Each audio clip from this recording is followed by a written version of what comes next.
বাচ্চার জ্বর হলে যে ভুলগুলো কখনোই আপনারা কেউ করবেন না। প্রথম, আবহাওয়া পরিবর্তনের কারণে শিশুর জ্বর, সর্দি, কাশি, ঠান্ডা লেগে থাকাটা কিন্তু স্বাভাবিক প্রায়। তবে এ সমস্যার সমাধান করতে গিয়ে অনেক অভিভাবকই ভুল পদক্ষেপ নিয়ে ফেলেন। কি কি পদক্ষেপ নেন? ১ নম্বর, গরম পানীয় জ্বর হলে অনেকেই শিশুদের গরম পানি খাওয়ান।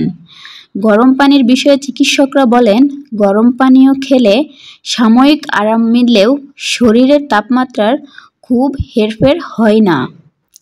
২ নম্বর হচ্ছে শিশুর গোসল।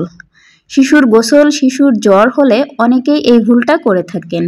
ভেজা কাপড় দিয়ে শরীর মোছার পর শিশুর গোসল করা একদমই বন্ধ করে দেন। কিন্তু চিকিৎসকরা বলেন যে কোনো রোগের ক্ষেত্রে পরিষ্কার পরিচ্ছন্নতা থাকা খুবই জরুরি। ৩ নম্বর, শরীরের তাপমাত্রা হাত দিয়ে শরীরের গরম অনুভূতি হলেই জ্বর নয়।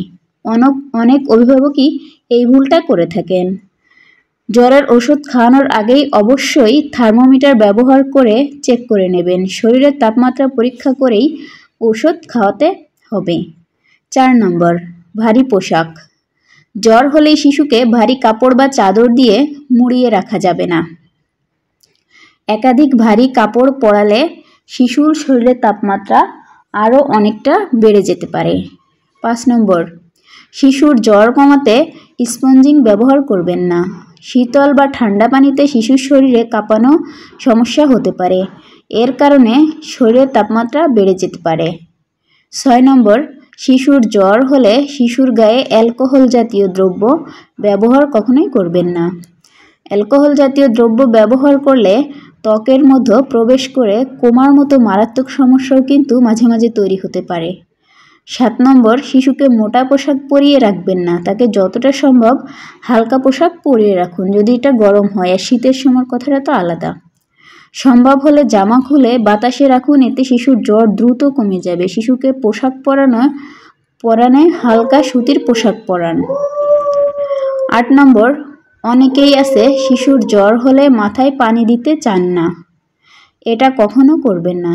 শিশুর যখন অতিরিক্ত জ্বর হলে মাথায় পানি ঢালা কিন্তু অনেকটা জরুরি। জ্বরের শিশুকে ভেতর থেকে আর্দ্র রাখা জরুরি। কোনোভাবে যেন শিশুর পানি শূন্যতা দেখা না দেয়, সেদিকে অবশ্যই খেয়াল রাখতে হবে। তার জন্য শিশুকে বেশি বেশি তরল খাবার খেতে দিন। পানি খেতে না চাইলে ফলের রস, ডাবের পানি এগুলো খেতে দিতে পারেন। তো আশা করি এই ভিডিওটা দেখার পরে আর এই ভুলগুলো কেউই করবেন না। সবাই সবার বাচ্চাকে সুস্থ রাখুন, খেয়াল রাখুন তার দিকে। ধন্যবাদ সবাইকে।